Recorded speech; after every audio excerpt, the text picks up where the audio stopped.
أنفسنا ومن سيئات أعمالنا من يهده الله فلا مضل له ومن يضلله فلا هادي له والصلاة والسلام على سيدنا وحبيبنا وشفيعنا وزهرنا ومولانا محمد الذي قدوة للمسلمين وقوة للمجاهدين ورحمة للعالمين النبي الرحمة وشفيع الأمة وعلى آله وصحبه ومن والاه اللهم صل صلاة كاملة وسلم سلاما تاما على سيدنا محمد الذي تنحل به العقد وتنفرج به الكرب وتخضى به الحوائج وتنال به الرغائب وحسن الخواتم واستسقى الغمام بوجهه الكريم وعلى آله وصحبه في كل لمحة ونفس بعدد كل معلوم لك وقال رب اشرح لي صدري ويسر لي أمري واحلل عقدة من لساني يفقهوا قولي رب يسر ولا تعسر رب تمم بالخير ولا حول ولا قوة إلا بالله العلي العظيم وأما بعد فالمكرم المحترم yang berbahagia lagi dimuliakan oleh Allah Al-Fadhil Tuan Pengurusi Masjid, pimpinan jawatan kuasa masjidnya lain yang dikasihi tuan-tuan guru, para alim ulama yang dirindui seluruh umat Muhammad sallallahu alaihi wasallam sekalian. Marilah sama-sama sebelum kita memulakan majlis pada malam ini, marilah kita sama-sama meletakkan niatnya betul kerana Allah. Kita main mengaji ni tuan-tuan semata-mata mencari redha Allah Subhanahu wa taala. Dan kita mengaji ni tuan-tuan semata-mata kerana kita menyedari betapa pada hakikatnya kita adalah merupakan seorang yang jahil. Mengaji ni tuan-tuan untuk jadi bodoh. Mengaji ni tuan-tuan bukan untuk jadi pandai. Sebab makin bertambah ilmu kita, makin banyak kitab kita selak, makin banyak guru kita jumpa, maka tuan-tuan kita makin reti, kita makin tahu betapa sebenarnya tuan-tuan banyak lagi yang kita tak tahu. Bila mana kita banyak mengaji ni tuan-tuan, maka barulah kita sedang sebenarnya kita ni banyak jahil. Bukan kita main mengaji ni tuan-tuan sebab kita nak pergi cari salah penceramah, nak cari salah pengkuliah. Jadi kalau macam tu, baik jangan mengaji lagi bagus. Sebab tu saya sebut banyak kali supaya jagalah niat. Bila mana kita main mengaji, kita main cara ilmu ni tuan-tuan, niat kena bagi betul. Sebab tu dalam kitab hadis, semua ulama hadis tuan-tuan, dia akan mulakan tentang hadis innamal a'malu binniyat. Sebab Imam Syafi'i pun habaq, sesungguhnya 2/3 Islam ni tuan-tuan semua diduduk pada hadis tu. Sebab tu malam ni saya minta tolong ikhlas hati supaya tuan-tuan jaga niat betul-betul kerana Allah Subhanahu wa taala. Dan yang keduanya pula, marilah kita menghadiahkan pahala dari bacaan suratul Fatihah yang akan kita bacakan nanti. Sebagai adabnya tuan-tuan, yang pertama kita hadiahkan kepada alim ulama kita. Keduanya pula kita hadiahkan kepada mak ayah kita. Ketiganya pula kepada kaum kerabat kita. Tak dilupakan juga kepada seluruh sahabat-sahabat kita. Mudah-mudahan mereka yang berada di alam barzakh diberikan keluasan oleh Allah Subhanahu wa taala, diberikan kerahmatan oleh Allah Subhanahu wa taala insya-Allah. Al-Fatihah. A'udzu billahi minasyaitonir rajim. Bismillahirrahmanirrahim. Alhamdulillahirabbil alamin. Arrahmanir rahim. Maliki yaumiddin. Iyyaka na'budu wa iyyaka nasta'in. Shiratal mustaqim. Shiratal ladzina an'amta 'alaihim واعتصموا بحبل الله وتفرقوا ولكم الله عليكم وكنتم على فألف بينهم وأصبحت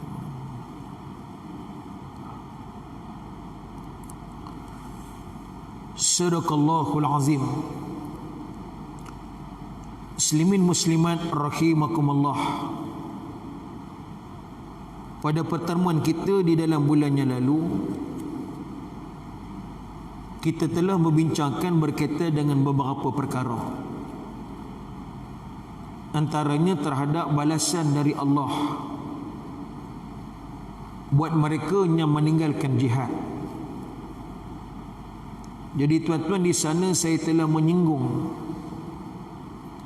beberapa isu-isu yang penting. Termasuk tuan-tuan, saya telah menyebutkan soal kepentingan supaya kita berjihad dari aspek ekonomi dan menjayakan kempen Buy Muslim First ataupun juga BMF. Yang itu tuan-tuan kita dah sebut dalam pertemuan bulan yang lalu. Cumanya tuan-tuan, kita kena faham. Sebab tu bila mana kita nak menegur penceramah ataupun kuliah, bukan kata tak boleh tegur, tapi biarnya menegur tu dia faham apa yang ditegur. Contoh, kalau kita belajar tauhid, tuan-tuan, dia kok mana pun dia tak boleh lari. Tauhid ni tuan-tuan, dia akan mengungkapkan kalimah mukmin, muslim, munafik, kafir, murtad. Biasa ruang lingkup perbahasan dia di situ. Kalau kita mengajar fiqh, fiqh ni tuan-tuan dibincang pasal ta'rif.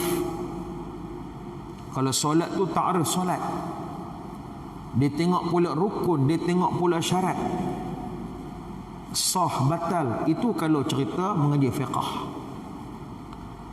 Kalau mengaji tasawuf pula tuan-tuan, dia cerita bab jaga mulut, bab jaga tangan, bab jaga kaki, bab jaga perut, bab jaga kemaluan, bab berbaik sangka, soal penyucian hati, penyucian jiwa. Itu kalau tasawuf.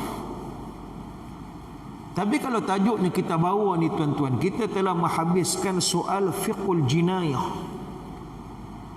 Dan kemudian sekarang ni tuan-tuan, kita bahas tentang fiqhul jihad. Jadi bila cerita bab jihad ni tuan-tuan, ni bukan cerita haid nifas. Jihad ni tuan-tuan sudah tentu dia akan merangkumi banyak isu. Jadi kalau tuan-tuan rasa telinga tu gamak panas, gamak tak boleh dengar isu, jadi baik kita tutup buang bab fiqhul jihad, baik tak payah bincang, senang.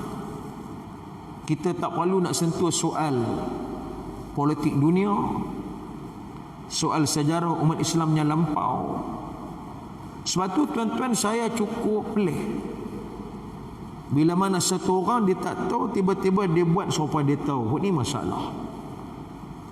Sebab tu waktu awal hari tu tuan-tuan, kita dah bincang jihad ni tuan-tuan bukan semata-mata perang. Ada jihad iqtisad, jihad ekonomi. Ada jihad siasah, jihad politik. Ada jihad tuan-tuan taklim, pendidikan. Ada jihad tuan-tuan media sosial, media cetak. Zaman kita sekarang tuan-tuan, lebih luas lagi, ruang dunia terbuka. Tuan-tuan, ada jihad juga yang menyentuh soal apa lagi, sebagaimana yang disebut oleh Syed Hawa di dalam kitabnya. Maka sebab itu dalam pertemuan pada bulan yang lalu, kita menceritakan sedikit sebagai tanda solidariti kita terhadap kempen by Muslim First. Dan malam ni pun tuan-tuan, saya bawa satu buku kajian akademik yang telah dikarang oleh Sterling Seagrave. Dia mengkaji tuan-tuan bagaimana jatuhnya Islam di Filipina. Bagaimana Filipina ni tuan-tuan dulu sebagai sebuah negara majoriti Muslim, orang Islam tuan-tuan majoriti. Tapi bagaimana Filipina ni tuan-tuan akhirnya bertukar wajah menjadi sebuah negara yang merupakan antara negara Kristian terkuat di rantau ini tuan-tuan. Sebab tu tuan-tuan yang dimulakan oleh Allah, buku ni saya rasa sangat penting. Dan buku ni tuan-tuan telah diterjemahkan oleh sahabat kita di Indonesia, berkaitan dengan tajuknya Dinasti Marcos, Korupsi Harta dan Kekuasaan di Filipina. Tuan-tuan tengok bagaimana bersistematis, penuh strategi oleh musuh-musuh Allah. Mereka mengaturkan agenda bagi menghancurkan agama Allah Subhanahu wa taala. Sebab tu tuan-tuan sekalian, buku ni kalau tuan-tuan baca, tuan-tuan akan nampak sebab apa bulan sudah tuan-tuan saya cukup tekan soal jihad ekonomi tuan-tuan. Muslimin muslimat yang dimulakan oleh Allah Ta'ala sekalian. Sebab tu bila cerita berilmu ni, dia bukan suatu perkara yang mudah. Terutama tanggungjawab kepada kami sebagai asatizah, sebagai pendakwah, yang akan dipertanggungjawabkan di hadapan Allah Subhanahu wa taala. Kita berbicara bukan semata-mata di pentas meja kuliah, tetapi kita juga akan berbicara sehinggalah kita berada di dalam kubur. Tuan-tuan, malaikat akan soal kita, malaikat akan tanya saya, dan malaikat juga akan tanya tuan-tuan. Sebab tu mengaji ni tuan-tuan bukan satu perkara yang boleh dibuat mudah. Sebab tu kalau kita ambil contoh orang main bola, tak apalah malam kita cerita bola buah mukadimah, Kedah pun kalah 3-0,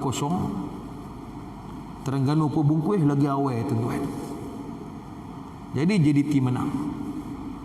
Tuan-tuan, kalau kita tengok cerita bola ni tuan-tuan,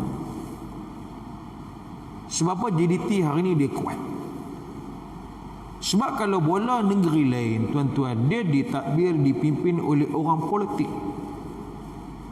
Maka kalau 5 tahun tukar parti, tukar mati besar, bola pun nanti dia tukar. Jadi tuan-tuan, dia tak ada perancangan long term.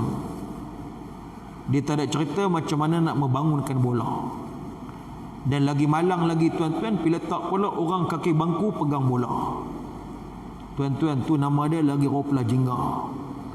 Dia tunggu nanti masuk final, dia pun bawa jersey, peduk kenyeh. Kokot kalau menang, muka dia tu nanti boleh masuk surat khabang. Jadi bila masuk surat khabang tuan-tuan, dia ada political mileage. Orang akan kenal dia, orang pun akan habang apa, dia ni memang pandai urus bola. Walaupun sebetulnya tuan-tuan dia kaki bangku sepak bola pun dia tak tahu. Tuan-tuan sekalian, bola ni tuan-tuan dia zaman dinasti Song, zaman kerajaan Cina. Sukan ni dipanggil cuju ataupun shuju.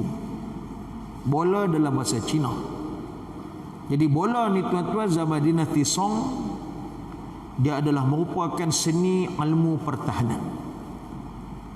Jadi Sultan Johor ni tuan-tuan dia bekas pelajar dari military college. Dan kebanyakan anak-anak raja kita pun keluar daripada military college.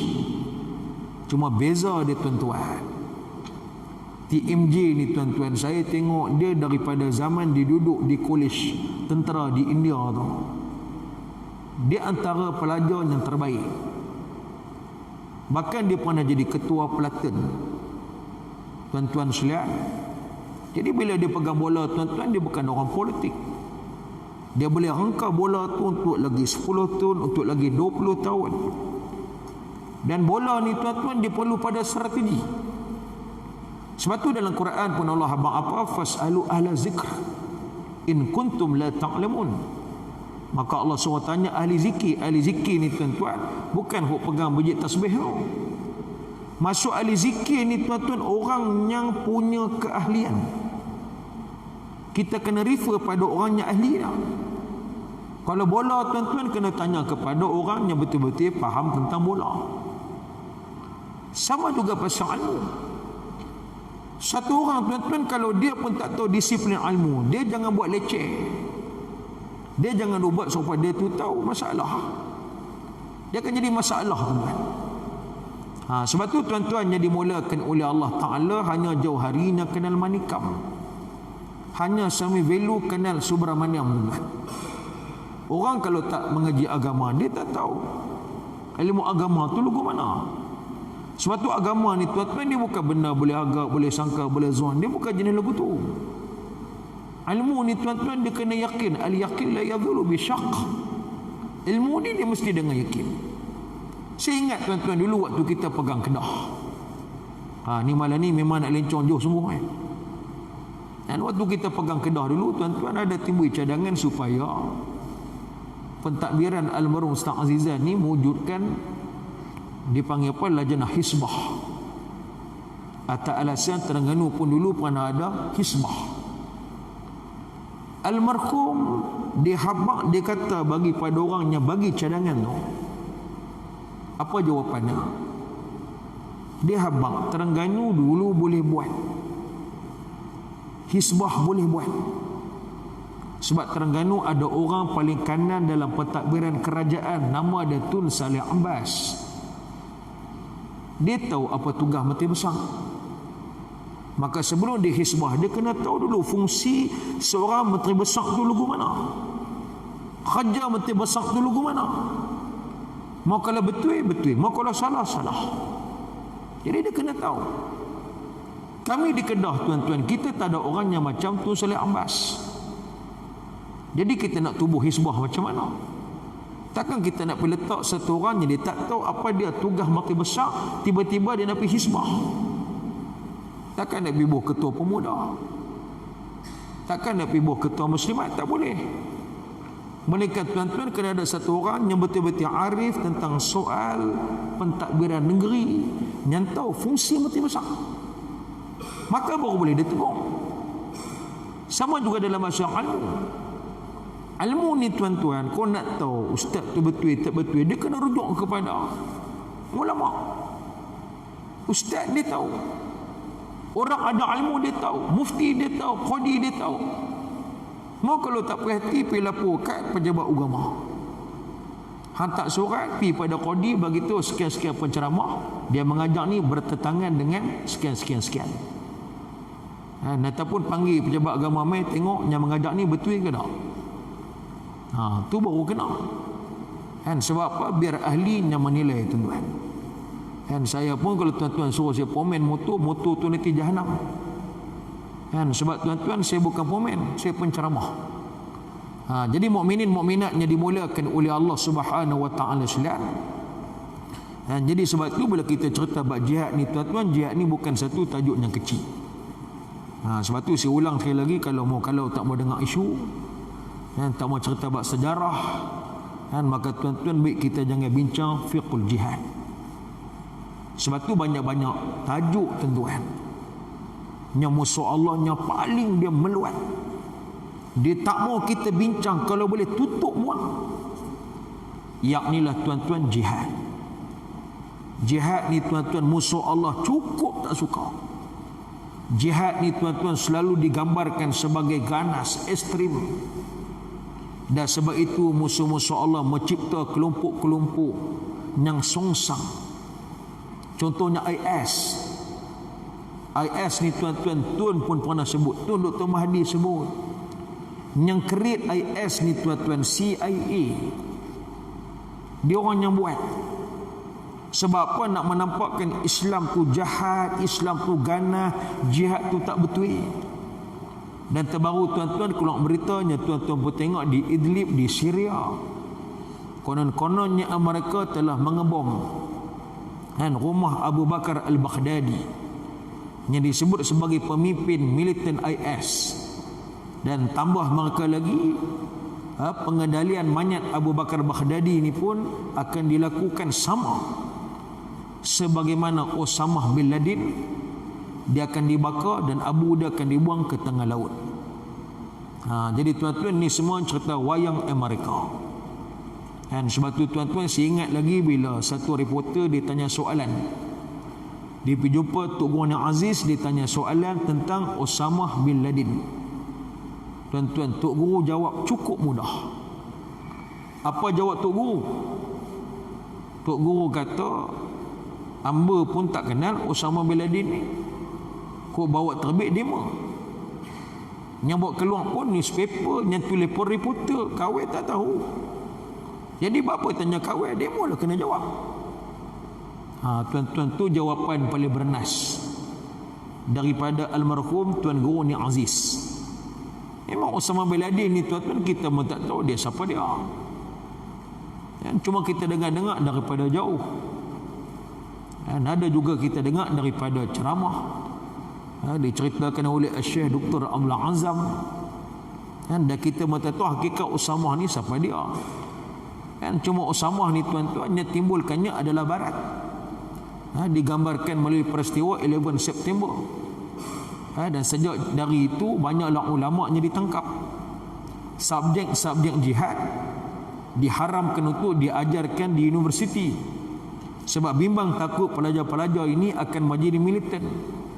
Dan pada waktu itulah, kalau tuan-tuan masih ingat, STU, Sijil Tinggi Agama, ditukar kepada Sijil Tinggi Agama Malaysia. Dan kemudiannya tuan-tuan, subjek jihad telah dibuang daripada Sijil Tinggi Agama Malaysia. Dan tidak cukup sekadar itu tuan-tuan, bantuan per kapita sekolah agama rakyat juga telah ditarik. Itu kalau tuan-tuan tidak menjadi Melayu mudah lupa. Saya masih ingat tuan-tuan, pada waktu itu saya terlibat dalam sekretariat menyelamatkan sekolah agama rakyat. Kita bekerja dengan Cikgu Azmi Teras. Kita jemput, kita buat convention, kita buat seminar di USM. Kita panggil pengusaha-pengusaha pondok dari Thailand. Dan betapa tuan-tuan sangat mengujakan kita tengok rakan-rakan kita di Thailand. Mereka dah ada Tahfiz Science, Vocational Science. Kita pada waktu itu sekolah agama rakyat pun bagi melukut di tepi gantang, hidup segan mati tak mau, bantuan per kapita pun kena tarik tuan. Itu yang berlaku pada waktu itu dan kita lawan. Tuan-tuan, sampailah bila naik Tun Haji Abdullah Ahmad Badawi, lalu bantuan itu telah diberikan semula. Dan kemudian SAR pun akhirnya tukarlah nama jadi daripada SAR jadi apa? Sekolah Agama Bantuan Kerajaan SABK. Tuan-tuan, ada pro ada kontra dia. Sebab tu kalau tuan-tuan ingat, semua ni berlaku zaman zaman apa? Zaman George Bush. George Bush. Tuan-tuan, dia lah yang pergi ke Mesir, menyebut supaya jangan dibenarkan jihad diajarkan di universiti di Mesir. Ditangkap ulama hampir berapa belah orang, digantung kaki ke atas, kepala ke bawah, habis mati tuan-tuan. Dan terbaru tuan-tuan, kita juga marah. Tuan-tuan, malam ni saya tahu ini live, tak betul sama mana. Tuan-tuan, hari ni keluar lagi satu laporan yang menyebutkan seorang menteri, disebut apa salah LTTE. Mereka tidak pernah menyebutkan LTTE sebagai ancaman di Malaysia. Tuan-tuan, dia ni awak teruk sangat, tak tahu. Kalau tuan-tuan pergi ke Sri Lanka, tuan-tuan akan tengok banyak masjid yang telah dibom. oleh militer LTTE. Dan ada satu masjid tu tuan-tuan, orang Islam tengah sembahyang Jumaat, hampir 200 orang semua telah ditembak mati tuan-tuan dalam masjid oleh kelompok LTTE. Dan saya nak bagi amaran kepada menteri ini supaya tolong jangan campur tangan terhadap siasatan PDRM. Jangan kamu memandai-mandai, menyebutkan fakta secara tidak jujur, sedangkan 32 negara telah menyenaraikan LTTE sebagai pertubuhan yang diharamkan, pertubuhan pengganas.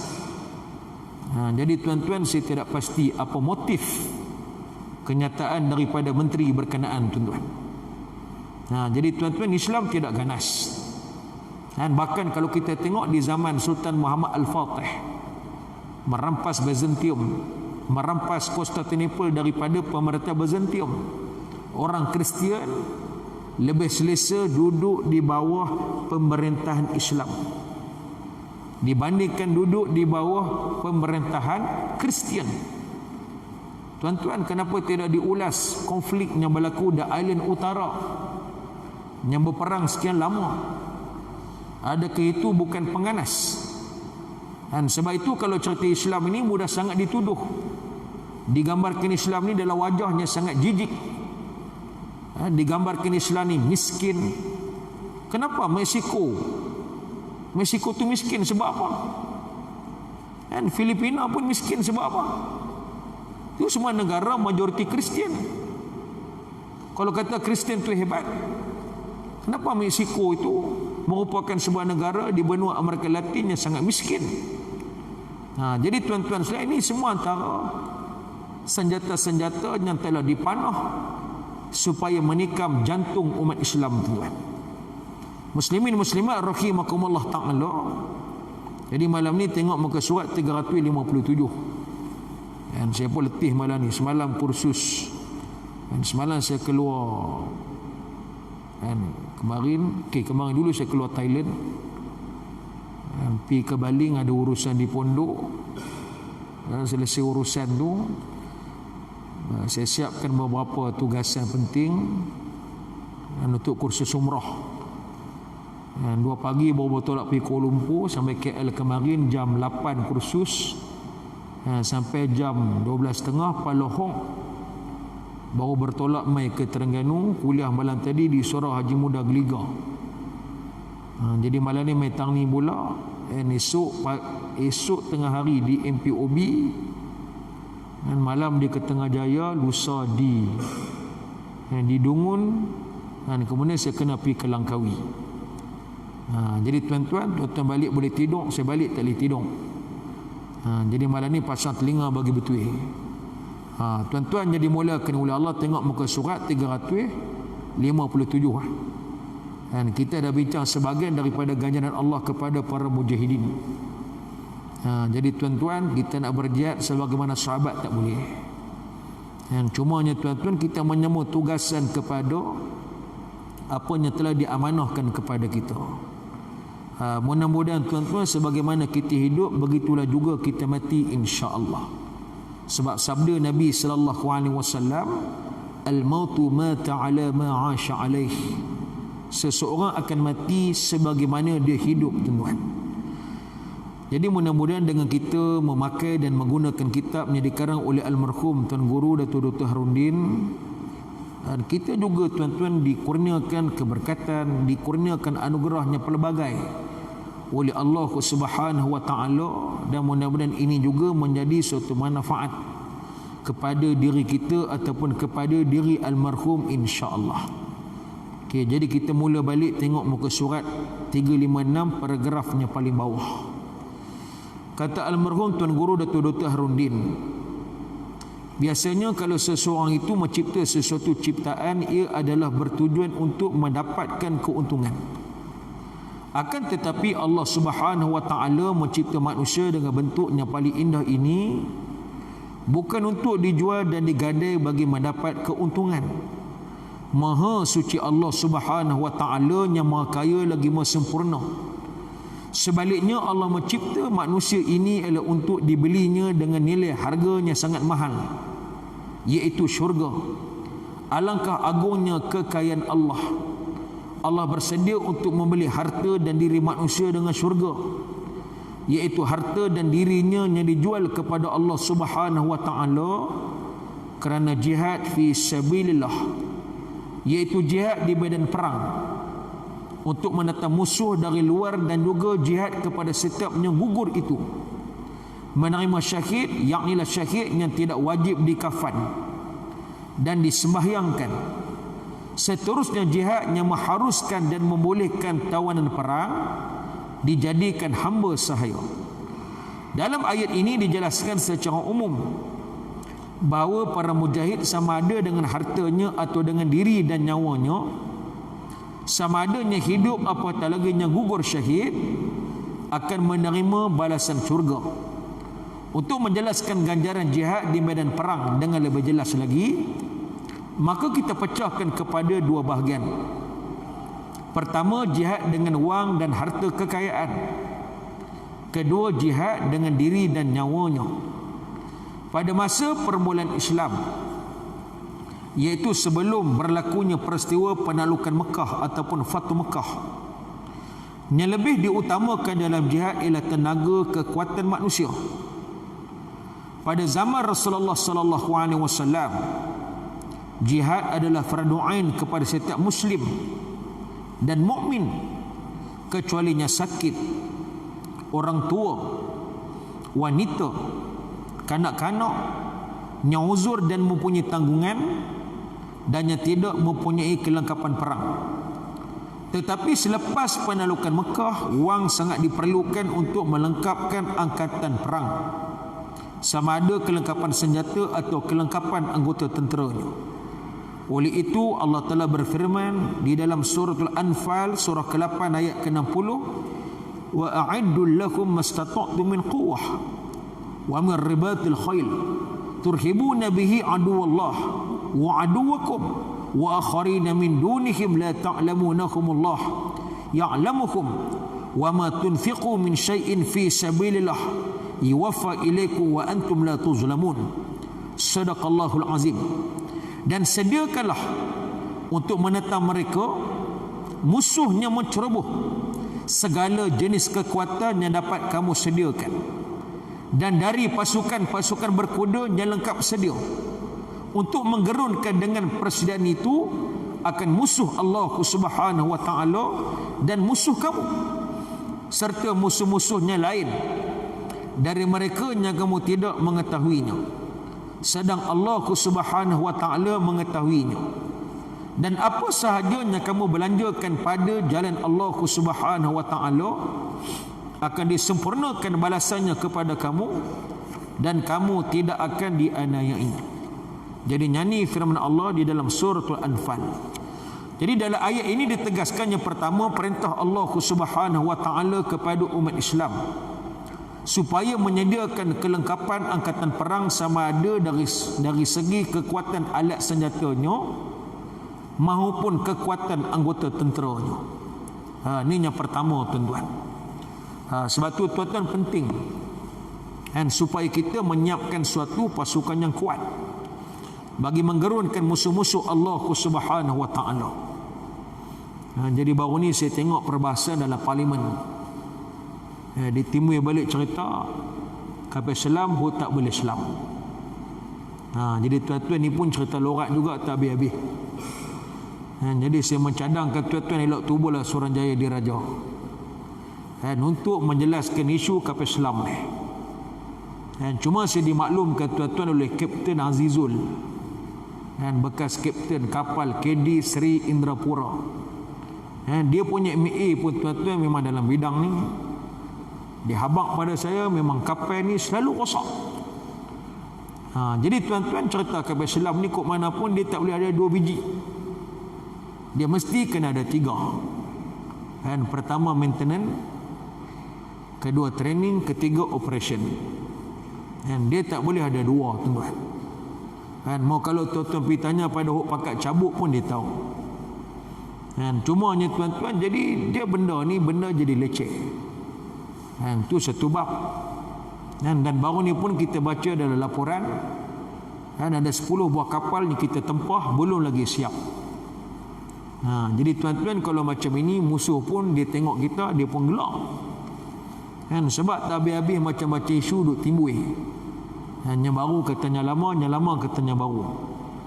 Jadi tuan-tuan nak lagi bagus, lagi profesional, biar tubuh satu Suruhanjaya Diraja siasat. Semua secara laku membabitkan Kementerian Pertahanan. Jadi kita tak mahu tuan-tuan negara ini mengalami suatu bentuk kerugian. Hanya akhirnya tuan-tuan keselamatan negara ini diperjudikan. Sebab bagi saya isu pertahanan ni bukan isu main-main. Ni isunya sangat penting. Jadi tuan-tuan, yang dimulakan oleh Allah, sebab tu dalam surah Al-Anfal pun Allah Subhanahu wa taala telah memerintahkan kepada kita supaya kita menyiapkan, kita melakukan persiapan perang untuk kita menggerunkan musuh-musuh Allah Subhanahu wa taala. Tuan-tuan, ada satu tok guru saya, nama dia Tuan Guru Haji Abdul Wahab, ataupun dia lebih popular dengan panggilan Tok Guru Awang Lanai. Dia ni tuan-tuan, mau kalau berjalan kok mana pun pisau mesti dia selit celah pinggang. Dia habaq luar. Dia bagi tahu tuan-tuan, sunnah Nabi berjalan bawa senjata, tuan-tuan. Sebab tu kita ni, saya nak habaq kisah ni supaya kita ni kena tahu. Kita ni mesti kena ada ilmu, tuan-tuan. Ilmu pertahankan diri, dan ilmu memanah, ilmu menunggang kuda, ilmu berenang. Ini semua antara ilmu yang telah dianjurkan oleh Islam. Sebab tu tuan-tuan tengok Vladimir Putin, seorang pemerintah Rusia, tuan-tuan, ditunjuk dia punya kekuatan dengan dia boleh berenang. Kemudian tuan-tuan kita tengok dia juga boleh menembak, dan tembakan dia pun baik. Dan dia juga tuan-tuan boleh membawa beberapa kenderaan perang. Jadi pemimpin yang macam ni pemimpin yang hebat, tuan-tuan. Sebab tu kalau kita tengok sejarah negara haram Yahudi, negara haram Yahudi tuan-tuan, dia cuma melantik general-general perang yang berjaya mencapai kejayaan untuk menjadi Perdana Menteri bagi negara mereka. Sebab tu tuan-tuan, kajilah siapakah Ariel Sharon yang terlibat dalam peperangan di Semenanjung Sinai. Dialah tuan-tuan yang telah menghancurkan habis semua kereta-kereta kebal milik tentera Mesir. Kalau tuan-tuan masih ingat, tuan-tuan kena kaji sejarah Olmert. Siapa Olmert? Tuan-tuan, Olmert pernah menggagalkan rampasan sebuah pesawat di airport di Belanda, di Heathrow. Ni Olmert, kepala dia bijak, tuan-tuan. Bila mana ada sekelompok pejuang-pejuang Islam merampas sebuah pesawat di Belanda, tuan-tuan, dia pada waktu itu ketua yang mengetuai komando negara haram Yahudi bagi merampas semula pesawat berkenaan. Dan dia berjaya, tuan-tuan. Dan itu yang dilantik oleh Yahudi yang mengetuai negara mereka sekarang, yang menjadi Perdana Menteri. Begitu juga kalau tuan-tuan lihat Ehud Barak, seorang pemimpin tentera yang begitu hebat. Pendek katanya tuan-tuan, kesemua senarai Perdana Menteri negara haram Yahudi ini, tuan-tuan, kesemuanya bekas pemimpin-pemimpin militer. Kesemuanya tuan-tuan merupakan pemimpin-pemimpin yang ada track record yang sangat baik. Dan sebab itu negara haram Yahudi ini, tuan-tuan, walaupun bilangan dia kecil, dia cuma dalam berapa juta. Dan kalau tuan-tuan campur Yahudi seluruh dunia ni cuma 21 juta. Tapi tuan-tuan, dia boleh kontrol negara-negara Arab. Dia boleh kontrol dunia umat Islam. Dia boleh cipta game pada politik dunia sekarang ni. Tuan-tuan, ni kebijakan pemimpin-pemimpin Yahudi. Tapi kalau kita sebut pemimpin-pemimpin di kalangan negara umat Islam, tuan-tuan, mereka masih lagi tertidur dengan kekayaan, dengan kemewahan, dengan kemabukan kuasa mereka, dengan rasuah, dengan perempuan, macam-macam, tuan-tuan. Jadi macam mana Islam ni nak hebat, tuan-tuan? Muslimin muslimat rahimakumullah taala.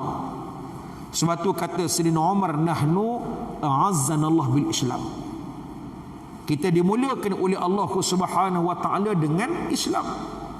Kita lari lain daripada Islam, maka kita akan dihancurkan oleh Allah Subhanahu wa taala.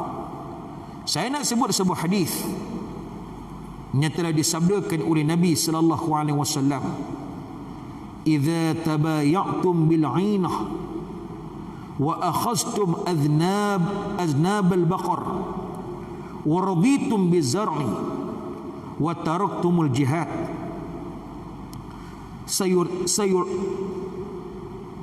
wa taraktumul jihad. Okay, balik pada hadis ni. Sebab matan yang duduk pada saya ni ada tercicir kalimahnya.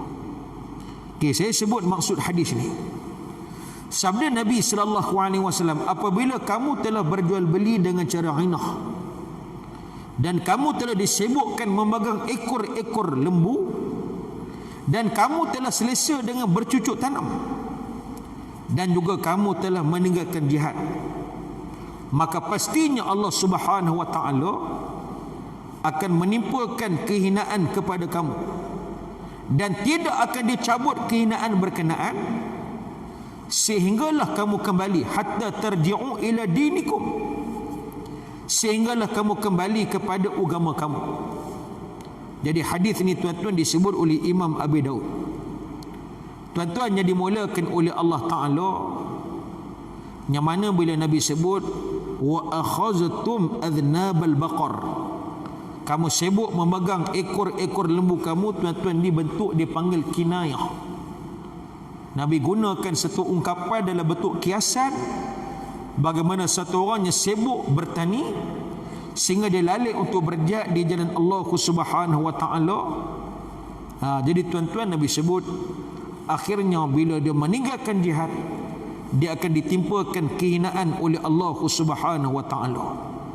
Kalau tengok kalam daripada seorang ulama hadis yang bernama Syekh Nasruddin Albani, Tuan Albani sebut pada jihad ada kemuliaan. Kalau kita tinggalkan jihad, kita akan membuang kemuliaan dan kita akan mengambil kehinaan. Begitu juga yang disebut oleh Al-Imam Syaukani.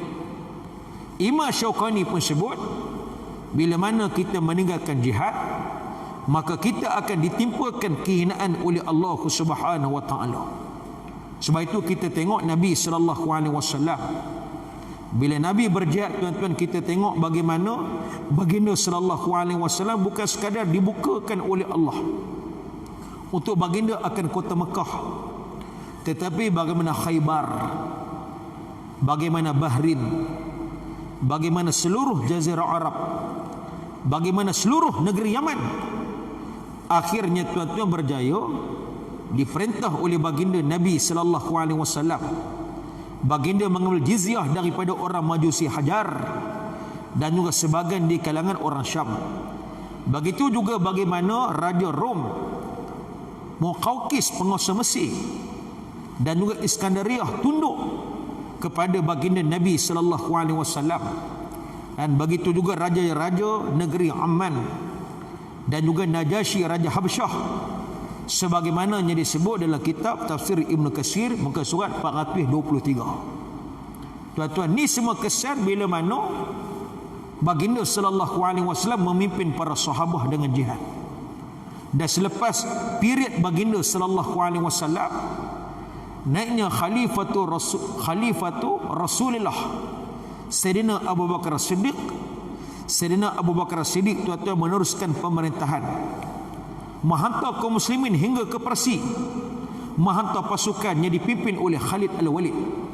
Kemudiannya tuan-tuan, kita tengok bagaimana dihantar lagi satu pasukan menuju ke Syam yang dipimpin oleh Abu Ubaidah Al-Jarrah radhiyallahu taala anhu. Sementara pasukan ketiga lagi dihantar, dipimpin oleh Sayyidina Amr Al-As, dikirimkan ke Mesir. Tuan-tuan yang dimuliakan oleh Allah Ta'ala sekalian, Allah buka lagi kemenangan di zaman pemerintahan Sayyidina Abu Bakar. Begitu juga di zaman pemerintahan Sayyidina Umar, khalifahnya kedua. khalifatu li khalifati Rasulillah Amirul Mukminin Sayyidina Umar. Kita tengok akhirnya Syam telah dikuasai sepenuhnya oleh Islam, dan begitu juga dengan Mesir dan kebanyakan daerah di Parsi. Maka hancurlah sehancur-hancurnya Kisra dan juga Kaisar, tuan-tuan. Istana pun hancur, raja-raja mereka pun hancur. Dan begitu juga, tuan-tuan, perjuangan diteruskan di zaman Sayyidina Osman, sehingga kan kita tengok, tuan-tuan, di bumi sebelah timur dan barat telah dikuasai oleh Islam, tuan-tuan, yang dimulakan oleh Allah Subhanahu wa taala sekalian. Maka sebab itu nyanyi semua Allah Taala bagi dengan sebab umat Islam berpegang kepada jihad. Jadi sebab itulah, tuan-tuan, kita mesti memahami bahawasanya jihad adalah merupakan perkara yang sangat penting, berpandukan ayat yang telah kita bincangkan tadi. Yang keduanya pula, kata ulama, yang dikatakan kelengkapan perang bukanlah kelengkapan yang diambil secara mudah atau senang tanpa kesungguhan, tetapi dengan penuh rasa tanggungjawab, tanpa taksir dan kurang, iaitu yang disebut dalam ayat ini dengan sehabis daya dan tenaga yang mampu dan terkuasa. Umpamanya kalau sehabis mampu untuk membeli senjata hanya setakat senapan patah atau peluru berpandu, maka hendaklah dibeli atau diusahakan. Jelas kalau sehabis daya yang mampu itu ialah memikul 100 kali, hendaklah mengangkat 100 kali. Jangan sekali-kali kurang dari itu, tuan-tuan. Kalau kita boleh beli yang paling canggih, kok mana pun kena ikhtiar beli juga, tuan-tuan. Jangan menghabiskan duit negara ke arah perkara-perkara yang tidak mempunyai kepentingan. Sebab tu bajet pertahanan sepatutnya menjadi bajet yang paling besar, tuan-tuan. Sebab pertahanan merupakan cabang yang sangat penting, bukan cabang yang perlu dikesampingkan. Sebab tu kita tengok negara-negara di dunia ini, tuan-tuan, mereka sanggup berbelanja besar untuk pertahanan. Sebab, tuan-tuan, inilah prioriti. Inilah ni Islam didik, ni Islam ajar kita, tuan-tuan. Tuan-tuan, tengok Vietnam. Vietnam ni negaranya hebat. Dia ada jet pejuang Sukhoi lagi banyak daripada kita. Kita cuma ada satu skuadron. Tuan-tuan, dia ada berapa ratus Sukhoi. Tu Vietnam. Tu baru Sukhoi. Kita tak cerita lagi yang lain, tuan-tuan. Dia cukup hebat. Satu-satunya tentera yang kalau dia pakai bot, tuan-tuan, tentera mereka tengok tak tahu dia pergi kok mana. Sebab muncung depan pun sama, muncung belakang pun sama. Tuan-tuan, sebab tu mereka pun dia surrender dengan Vietnam. Jadi kalau lawan perang dengan Vietnam pun yang mereka kalah. Jadi kalau kita nak lawan bola, nak menang dengan Vietnam ni, tuan-tuan, dia nak kena fikir banyak kali jugalah. Sebab tuan-tuan, Vietnam hebat. Ekonomi pun dia tinggal kita jauh. Sekarang ni, tuan-tuan, dari sudut kekuatan ekonomi, Vietnam jauh ke hadapan, tuan-tuan. Dia sangat hebat, negara dia membangun dengan pesat. Sebab tu baru ni bila Tun Dr. Mahathir dia pergi Vietnam, tuan-tuan, dia pun terkejut. Dulu ni, tuan-tuan, dia tempat dia panggil High Tech Park di Vietnam tu, tuan-tuan, Tun Mahathir nyepi rasmi. Tapi hari ni kalau pergi tengok, tuan-tuan, dia punya kedahsyatan, dia punya High Tech Park tu lagi hebat daripada Kulim High Tech di Kulim. Tuan-tuan, Vietnam jauh ke hadapan. Kita ni sebaliknya makin hari makin merudum. Nilai ringgit pun makin jatuh. Tuan-tuan, pasaran bursa saham pun makin kritikal. Harga barangan makin naik. Inflasi makin meningkat, ekonomi makin lesu. Tuan-tuan, inilah bencana yang sedang kita hadapi. Bila mana, tuan-tuan, kita meninggalkan Islam. Mukminin mukminatnya dimulakan oleh Allah. Sebab tu saya sedih, tuan-tuan. Saya kadang-kadang nak kata apa, tengok kalau bola ni, tuan-tuan, anak-anak kita ni sampai teriak. Bukan tekat anak teriak, mak ayah pun teriak. Sebab Kedah kalah 3-0. Tuan-tuan tengok video, teriak sampai lari masuk bilik, mak jenuh pujuk. Tapi, tuan-tuan, betapa ramai mak ayah hari ni, tuan-tuan, yang mereka ni langsung tak mau teriak bila mana anak dia tak mau solat, tuan-tuan. Tuan-tuan, ada mak ayah teriak bila mana anak dia kalah 5-0. Bukan kalah 3-0, 5-0 tuan. Subuh kalah, Zuhur kalah, Asar kalah, Maghrib kalah, Isyak kalah, 5-0 kalah dengan syaitan. Tuan-tuan, mak ayah teriak. Anak-anak kita teriak. Tak boleh main sembahyang jemaah di masjid, tuan-tuan. Dia teriak tak, tuan? Teriak tak macam dia teriak bila dia tengok kalah bola sepak, tuan-tuan? Kita pun pi punya ramai, tuan-tuan. Humun pi Stadium Bukit Jalil 2 hari bulan, tuan-tuan. Orang Kedah lah pi. Kalau Terengganu pi final, tuan-tuan mau pi sama apa pasal? Tiket RM50 cerah, tuan. Jersey RM60 selai. Beli satu family cerah. Komen-komen, tuan-tuan, kalau pi satu family paling busuk pun 1,000 mesti habis. 1,000 mesti habis. Tu kira komen tu 1,000. Tuan-tuan, jadi dimulakan oleh Allah. Tapi kalau cerita bab program agama, kalau cerita bab kuliah, tuan-tuan, tabung kalau lalu buh RM50 pun rasa menyesal 50 tahun. Tuan-tuan, tu nak abang kata kita ni, tuan-tuan, lagu mana cerita. Sebab tu, tuan-tuan, yang betul dah, kita lah ni, tuan-tuan, jadi macam ni sebab kita tinggal jihad. Sebab, tuan-tuan, kita ligan apa yang kita nak tinggal, dan kita tinggal apa sepatutnya kita nak ligan. Tuan-tuan, kita nak pergi akhirat, tiba-tiba kita tinggal akhirat, kita tinggal Quran, kita tinggal selawat, kita tinggal solat, kita tinggal tahajud, kita tinggal sedekah, kita tinggal majlis ilmu, kita tinggal habis benda-benda yang sepatutnya kita kena ligan, tuan-tuan. Tapi, tuan-tuan, yang kita duk ligan lah ni, semua tu, tuan-tuan, benda yang kita nak tinggal. Tuan-tuan kerja letih dari pagi sampai malam. Dan tuan-tuan nak kereta mewah, tuan-tuan nak rumah pun hebat. Tu semua tuan-tuan nak tinggal. Tuan-tuan pulun main politik sampai pijak kepala orang sebab nak duduk atas, nak ada jawatan. Tuan-tuan, tu pun semua tuan-tuan nak tinggal. Dan apanya, tuan-tuan, likan lah ni, dan tuan-tuan pulun lah ni, semua tuan-tuan nak tinggal semua tu. Sebab tu, tuan-tuan, beringat. Dan sampai satu masa nanti, malaikat pasti akan rentak nyawa kita. Sebab tu jadilah satu golongan yang berjihad.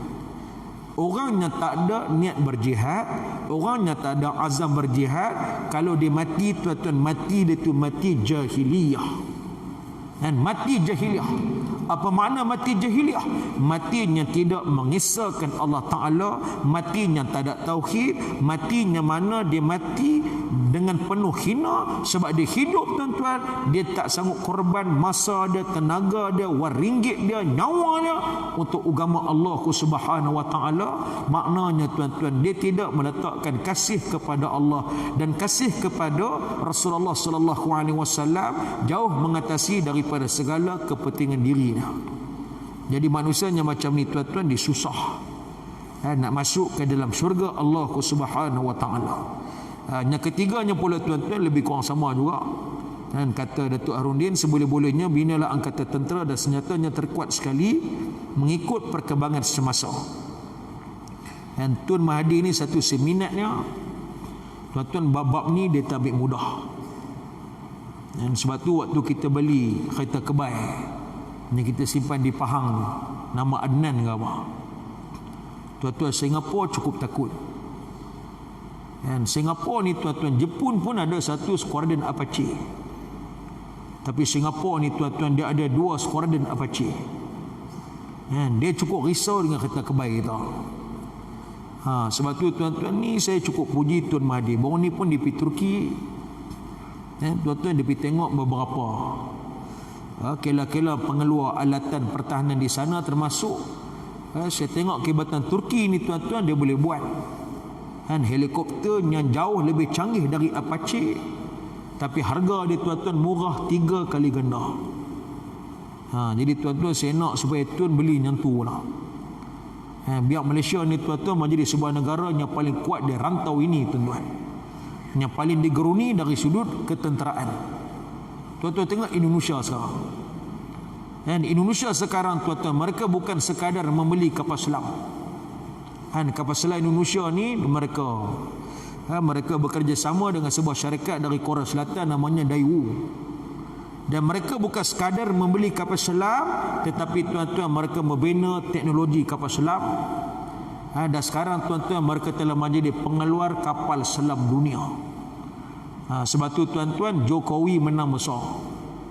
Rakyat Indonesia memilih Jokowi. Sebab apa? Sebab tuan-tuan sejarah hebat. Bagaimana Indonesia sekarang telah berjaya membina dan mengeluarkan kapal selam, tuan-tuan. Jadi rakyat dia berbangga. Sebab tu Prabowo walaupun dia bekas general TNI, walaupun dia bekerja sama dengan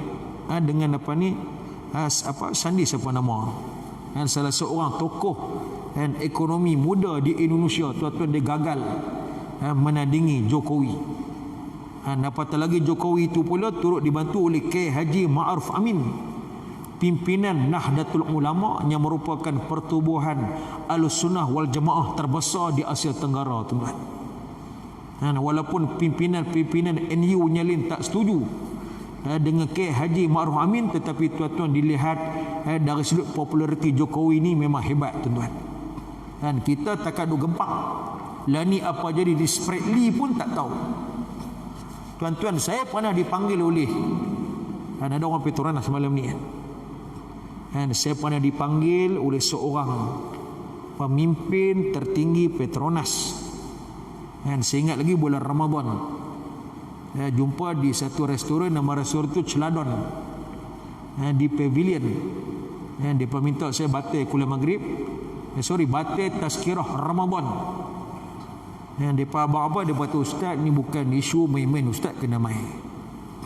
Sebab kami perlu ustaz punya pertolongan. Kami tahu ustaz rapat dengan Pak Sumit. Tuan-tuan, saya pun pergi, saya jumpalah dengan satu datuk tu.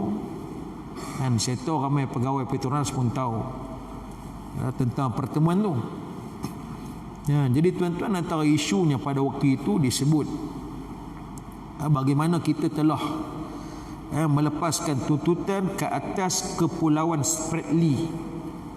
Dia ini memberikan kesan kepada zon eksklusif ekonomi kita dan juga membabitkan Petronas, tuan-tuan. Jadi dia kata, ustaz boleh tolong nak? Kami nak cari satu orang yang boleh kami bawa untuk jumpa dengan Pak Sumit. Tuan-tuan, murid kanan Pak Sumit ni bukan saya. Saya cuma rapat dengan dia. Tapi Pak Sumit ni, tuan-tuan, dia dah habaq kat saya, mau kalau aku mati satu hari nanti, hampir cari satu orang, nama sekian-sekian, aku wakaf semua kitab aku untuk dia. Semua rahsia, semua benda, semua duk ada, hampir cari dia. Kalau takdir aku tak ada nanti, hampir cari dia. Tuan-tuan, dia ni satu pegawai Petronas. Saya tak boleh habaq nama. Tapi tuan-tuan, waktu tu salah seorang vice president panggil saya sebab nak tahu siapa dia pegawai Petronas. Sebab dia nak guna kawan ni nak pergi jumpa Pak Sumit. Ni live ni, bukan boleh bohong ni. Tuan-tuan, yang dimulakan oleh Allah Ta'ala silat. Jokowi ni, tuan-tuan, bila China mengancam Kepulauan Natuna, tuan-tuan, apa dia buat? Dia hantar terus Sukhoi pergi duduk di Natuna Island tu. Tuan-tuan, dia hantar pasukan bersenjata dia, tentera laut dia, semua pergi. Kita lah ni tak tahu lah. Cuma tuan-tuan, saya ucap tahniah kepada TLDM yang baru-baru ini, tuan-tuan, pertama kali dalam sejarah mempamerkan seluruh kekuatan alatan pertahanan. Tuan-tuan, saya ucap tahniah. Kita ada macam-macam peluru zaman perang Falkland dulu pun ada. Perang Teluk semua ada, tuan-tuan. Sebab ada satu orang tu sebut, dia habaq tentera kita ni kena masuk ke lepas sawit. Tu pun kurang hajak juga tu, dia sebut tentera kita ni tak ada kerja. Tak ada kerja, kerja dia kerja berehat tentera kita. Tu gamak TLDM pun dia rasa panas. Dia pamerkan semua kekuatan ketenteraan dia, tuan-tuan. Jadi tuan-tuan, yang dimulakan oleh Allah Ta'ala silat. Sebab tu saya ucap tahniah kepada pihak TLDM. Tolong tunjuk sikit kekuatan. Kalau boleh pergi sepak muka orang yang sebut lagu tu lagi bagus. Kan? Sebab orang yang macam ni tuan-tuan, dia mabuk dengan kuasa politik sampai dia menghina negara sendiri. Tuan-tuan, kalau negara lain dah lama kena lucut warga negara lah. Tapi malangnya tuan-tuan, orang tu dia duduk di sini, dia bebas cakap suka hati dah. Jadi mukminin mukminatnya dimulakan oleh Allah Ta'ala silat. Sebab tu tuan-tuan, konklusi daripada apa yang kita bincangkan tentang ayat 60 surah Al-Anfal, surah ke-8 ni tuan-tuan, wajib bagi kita membina pertahanan yang sangat kuat. Sekadar mananya kita mampu, yang termampu, yang terdaya, maka tuan-tuan, inilah persiapan yang telah diperintahkan oleh Allah Subhanahu wa Ta'ala. Sebab tu tuan-tuan, doakanlah kepada negara kita, kepada tentera kita, angkatan tentera kita, supaya mereka diberikan kekuatan oleh Allah Subhanahu wa Ta'ala. Sesungguhnya tuan-tuan, tidak ada tuan-tuan bangsa yang lebih mengasihi negara ini dibandingkan dengan bangsa Melayu tuan-tuan. Kalau tuan-tuan naik kereta, tuan-tuan balik Kedah lalu ikut Gerik, tuan-tuan tengok dekat kem tentera banding tu, tuan-tuan tengok ada satu kereta kebal. Lain ni kereta kebal tu depa buat apa? Depa buat perhiasan. Tuan-tuan, tu bukan semata-mata perhiasan, tu tugu peringatan tuan-tuan. Kalau tuan-tuan pergi tengok dekat tugu peringatan tu, dia ada nama senarai anggota tentera. Ni lagi dia kata keluar tajuk pula ni, mampu biar. Tuan-tuan pergi tengok dekat tugu tu nanti, dia ada senarai nama anggota tentera yang terkorban semasa operasi darurat kedua, bermula tahun 68 sampai tahun 89. Tuan-tuan pergi tengoklah nama-nama tu. Majoriti nama-nama yang duduk di tugu peringatan tu tuan-tuan, nama bangsa mana? Nama bangsa mana tuan-tuan? Nama bangsa Cina, nama bangsa India ke tuan-tuan? Yang paling banyak tuan-tuan, semua nama bangsa Melayu. Ni kalau saya sebut seorang-seorang ni pakai habis 3 pagi pula. Pergi tengok. Tuan-tuan jangan tekat lalu kok banding tu tuan-tuan. Pergi satu hari tu berhenti kereta tu, tuan-tuan tengok nama yang duduk situ. Tuan-tuan, orang Islam lah, bangsa Melayu ni lah yang paling sayang pada tanah air dia tuan-tuan, yang ambil berat tentang tanah air dia. Sebab ni tuan-tuan, tanah kita. Tuan-tuan tengok tak Kemboja lawan bola malam tadi? Jangan tak malam tadi, 2 malam sudah. Jangan takat tengok gol cantik daripada Luqman Hakim. Tuan-tuan tengok kita menang 5-4 under 19. Tuan-tuan tengok wartawan dia panggil Malaysia ni apa? Dia panggil apa? Malaysia kan? Dia panggil Malaysia kan? Khamar Kemboja lagi reti bang. Tapi ada orang sini langsung tak reti apa. Duk pertikir ketuanan Melayu, duk pertikir hak Melayu, duk pertikir perlembagaan, duk pertikir Islam, duk pertikir negara ni tuan-tuan. Sebab tu tuan-tuan, siapkan diri. Mungkin tiba masa nanti kita juga akan dipanggil oleh semboyan agama Allah Subhanahu wa Ta'ala, insya-Allah. Jadi tuan-tuan puan-puan, itu saja untuk malam ni. Jam pun dah 8.30. Minta maaf mau kalau keluar tajuk ke apa. Saya suka tajuk ni cerita sebab tuan-tuan yang suruh saya bincang. Jadi tajuk pasal jihad ni bukan tajuk haid nipah tuan-tuan. Ni bukan tajuk buat sembahyang tarawih. Ni tuan-tuan tajuk pasal jihad. Jadi jadilah satu umat yang berjihad, dan kerana kaum yang meninggalkan jihad pastinya akan dihina oleh Allah Subhanahu wa Ta'ala. Ingat firman Allah, jangan kita mencampakkan diri kita ke dalam kebinasaan. Ayat ni tuan-tuan disebut diturunkan oleh Allah bila mana kaum muslimin menyarung pedang-pedang mereka tuan-tuan. Sebab tu tuan-tuan, bila kita sarung pedang kita, bila kita tak mau jihad, tuan-tuan, kita telah mencampakkan diri kita ke dalam kehinaan dan kebinasaan tuan-tuan. Wallahu ta'ala wa rasulul a'lam, wa billahi taufiq wal hidayah. Assalamualaikum warahmatullahi wabarakatuh. Takbir, takbir, takbir. Walilham aqimus salah saf wa'tadilu sufufakum.